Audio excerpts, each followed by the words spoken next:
এটা হচ্ছে 55 ইঞ্চি একটি বর্ডারলেস টিভি। এটা হচ্ছে 4K দেখতে পাচ্ছেন। তো এটা ব্যাকলাইটে সমস্যা ছিল, ব্যাকলাইট জ্বলতো না। তো লাইট টেস্টারে দিলে ব্যাকলাইটগুলো জ্বলতো, সাধারণভাবে জ্বলতো না। পরে আমরা আলাদা ইনভার্টার লাগাইছি অনেকগুলো, ইনভার্টারগুলো কেটে যায় সাথে সাথে। পরে বর্ডারলেস যেহেতু, পরে বর্ডারলেস খুলে দেখি যে আপনার একটা লাইটে এখানে আপনার গ্রাউন্ডের সাথে শর্ট হয়েছিল। পরে আমরা এটাকে কেটে জাম্পার টেনে দিয়েছি। তো এখন ইনশাল্লাহ এটা ঠিক আছে।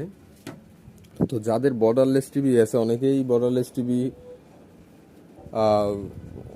হচ্ছে কোম্পানিতে দিলে রিস্ক দিতে বলে যে এটা খোলার সময় ভেঙে যেতে পারে। তো আমাদের কাছে দিবেন, আমাদের কাছে দিলে রিস্ক দিতে হবে না বরিশালের ভিতরে। তো যাদের যাদের বড়লেস টিভি